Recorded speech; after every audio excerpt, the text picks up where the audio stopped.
Today, we're going to talk about something that so many people go through in silence, the heavy and often totally invisible weight of trying to conceive. It's a journey that can feel incredibly lonely, so our goal here is to just walk through it together and maybe, hopefully, make it feel a little less isolating. So let's just dive right in with a question that really gets to the heart of it. If this resonates with you, even a little bit, then you're in the right place. We're here to talk about that specific, quiet ache. You know, the one that can feel like it's all yours to carry and yours alone. All right, so our first step, it's simply to name the struggle. This whole section is just about validating the experience for what it truly is. It's genuinely difficult. Because sometimes, just admitting that out loud is the first real step toward feeling that burden get just a tiny bit lighter. Now, the source material for this whole explainer really approaches this journey through a lens of faith, and it's rooted in this passage right here. The core idea is that even when you're in the middle of a struggle that feels completely pointless or just painful, there can be a larger purpose at work that we just can't see yet. So here's the crucial point.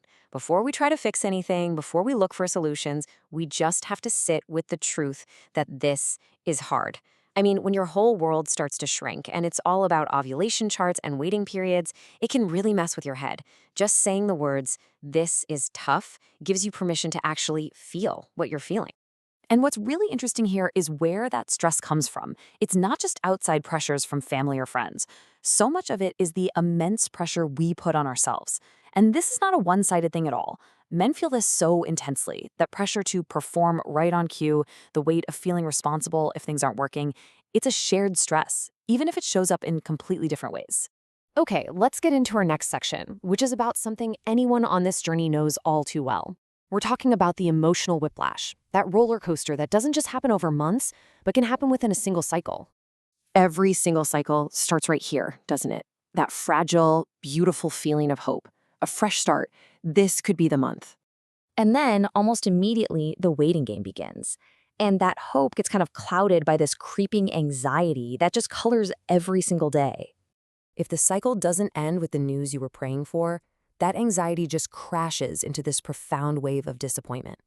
It's this heavy, recurring grief that you have to process over and over and over again. And when you ride this roller coaster enough times, that disappointment can start to curdle into frustration and even real anger. To go through hope, then anxiety, then grief in just a few weeks, only to have to start it all over again, it's incredibly taxing. And in the middle of all that emotional chaos, the source offers this message of comfort. The idea here is that you're not going through this unseen. That rapid, exhausting jump from one feeling to the next, it's known, and it's understood on a divine level. Okay, so we've validated the struggle. We've talked about the wild emotions that come with it. So now the big question. How do you actually protect your heart and your mind in the middle of all this? This next section is all about practical, tangible things you can do. Here are 5 key actions from the source. It starts with talking, but specifically to people who are going to encourage you. Then it's about building fences to protect your peace, setting boundaries, limiting triggers. And finally, it's about finding outlets, whether that's journaling your thoughts or actively seeking support through community and prayer. Let's just pause on boundaries for a second, because this is so important. If seeing another pregnancy announcement on social media or going to a baby shower feels like a punch to the gut, it is 100% okay to step back. Protecting yourself is not selfish, it's necessary for survival when you're feeling this vulnerable. The source also brings up this really powerful idea of a mental offload. Think of it as taking all the tangled, heavy thoughts in your head, the anger, the confusion, the desperation, and just dumping them all onto a page. By framing it as a letter, a direct and brutally honest conversation, you can release some of that pressure. It's like a way of handing it over to find just a little bit of peace. Now, let's shift our focus to something that is so vital, but so easily missed when you're consumed by your own experience. Your partner is on this roller coaster too, and while you're on the same ride, their seat can feel very, very different. This slide really clarifies those different pressures. While you might be navigating all the physical and emotional stuff, your partner could be silently wrestling with feelings of inadequacy or this immense pressure to fix it. And the most crucial point here is this. They feel these things deeply, even if they don't or can't express them in the same way you do. So the solution is all about connection. It's making this a journey you do together, not just in parallel. Talk about the hard stuff, cry when you need to, and pray if that's part of your life. Make it a point to share the low moments so you can be a team, but just as importantly, find and share the highs, the moments of joy that still exist outside of all this. And that idea of being a team brings us to our final section. This is all about the ultimate foundation of support that holds everything together, especially when it feels like everything else is falling apart. This is such a grounding reminder, isn't it? That sense of a divine presence isn't just for the celebrations or for the answered prayers.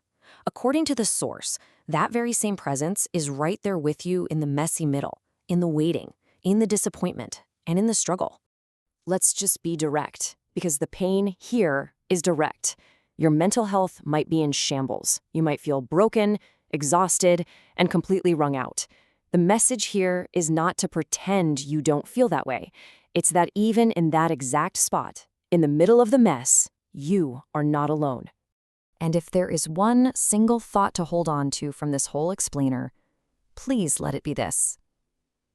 This is presented not as a feeling, but as a fact that exists whether you feel it or not. Because on the days when it absolutely does not feel like it, when every test and every emotion is screaming that you're by yourself, this is your anchor. So we'll leave you with this to think about. In a journey that can so often feel like it's about striving and hoping and trying so hard, what if you just let all of that go for a moment?